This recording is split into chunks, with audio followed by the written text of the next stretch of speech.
I thought this would be interesting, inspiring, as well as a little bit of fun. We've all seen on franchise for sale sites how much franchises are listed for sale for. You see from 250K, from 350K and things like that, or 500 to 700K for example, and so on. Well, what about how much they can sell for? I asked around a few franchise brokers who are not married to any brand in particular and represent many brands and many sellers about what was the most expensive franchise they've ever sold. And it was not meant to be a competition, it was just meant to be a demonstration of the outcomes that these people who do this every day have had in the market. G'day Dustin, so mate, thanks for joining us. What is the most expensive franchise you've ever sold? Okay, so over the past 2 years, I've managed to sell 14 F45s now, and the one that stands out was one that sold for $850,000. And what was most memorable about that deal? Probably the fact that the buyer had no industry experience, came from a corporate background. His motivation was simply really wanted an F45 studio, and there was no territories available to establish one from scratch. So he was willing to really dig deep into his pockets and spend a premium to get a really prime studio that was very, very profitable. Beauty, mate. Thanks for filling us in on that deal. That's okay. Thanks for having me. G'day, Len. So, mate, what's the most expensive franchise you've ever sold? Good question. I think probably the most expensive one I've ever sold would be actually a franchisor. So, so in the end, a group of franchises actually. So the franchisor sold their business, 5.2 million. About 18 stores, I think it had at the time. So, and what business was that? Coolabah Tree Cafe. So they sort of have cafes in the transit centres, sort of well known up here in Queensland. So and a bit more in New South Wales. Cool. And what was sort of particularly memorable about that deal from the deal that you can recall? Probably what stands out to me is a group of guys got together to buy it. So there was a group of guys, they all got together, they probably pulled their money, ex-franchisees, I think they came from Nando's. So they got together and put their money together to buy a franchisor. So they probably went from being franchisees and decided, hey, why don't we buy a franchise and sort of run that? And I think they still own it today. That was a while ago now, but they still own it today, I'm pretty sure. Excellent. Thanks for the input. No worries. And don't worry, I'm going to give you some tips in a minute about how you can actually negotiate a franchise for the best price, and it's actually from one of the franchise brokers who was featured in this video. So, hey Ryan, thanks for joining us, mate. So what's the most expensive franchise you've ever sold? Most expensive franchise I've ever sold is a Bucking Bull master franchise for 1.4 million. Yep. And what was memorable about the deal, or what stands out in your mind about the deal at all?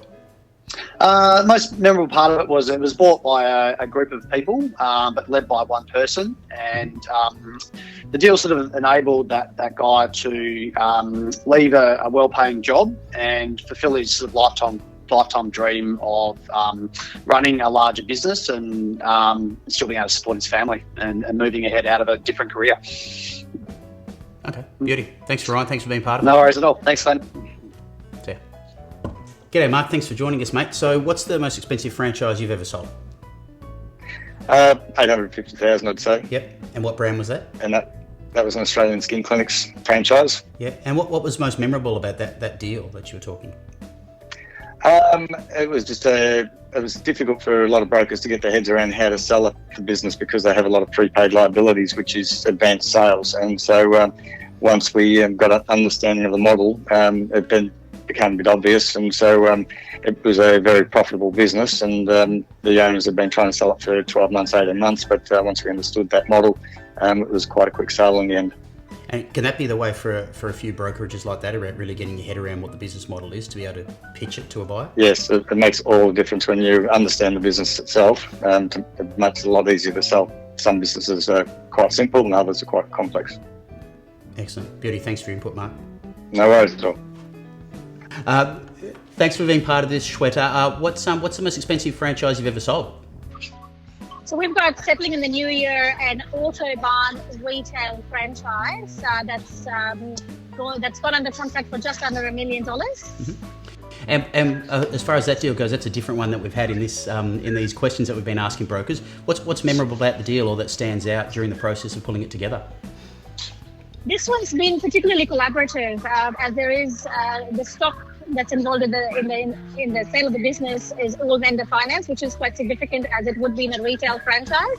And both the vendor and the purchaser, as well as the franchisor, have been working collaboratively towards achieving the settlements. Excellent. Thanks for sharing the details of the deal and the input on it. Thanks, Shweta. Thank you. See you later. But as a guide, let's quickly revisit advice from this guy, Len Ferguson, that you just heard from as well. We spoke with him late last year where he gave us 5 key steps to negotiating to buy a franchise or business for you to get the best possible result. Step 1, gather information so you really understand the business in detail. Step 2, decide on and develop your strategy, what it is that you want. Step 3, develop your points of negotiation. Step 4, quickly document your agreement that you came to. And step 5, you've got to be prepared to give something to get something. That's the key advice from Len Ferguson in negotiating the best franchise deal for you. There is an excellent video I did with Len that goes for about 7 minutes that explains all of that in detail. I'll put it at the bottom of this vlog on our website there so you can watch that. I highly recommend it to you if you're interested in understanding how to negotiate the best deal for you. And dare I say it, if you're interested in finding out even more about the current market for buyers and sellers of franchises, I did another video that goes for about 20 minutes with Len late last year about the same thing, about the marketplace. And really, yes, I know we've had a pandemic in between, but the key difference is it's even more of a buyer's market for people of franchises and businesses. So once again, I'll link this below this video here so you can watch that as well. And if it's of interest to you, I highly recommend watching that to understand more about the market as well. Okay, enough of me redirecting you to watch other videos on our YouTube channel. If you liked this video, please go over to YouTube and click the like button. It really helps us there. And also subscribe to our YouTube channel so you won't miss the other videos we do as well as these. And again, if you like what we do and you want to support us, I'd love it if you went over to franchisebuyer.com.au and subscribed there as well. And you will not miss an update from any of us here at Franchise Buyer. And I look forward to catching you in our next video together.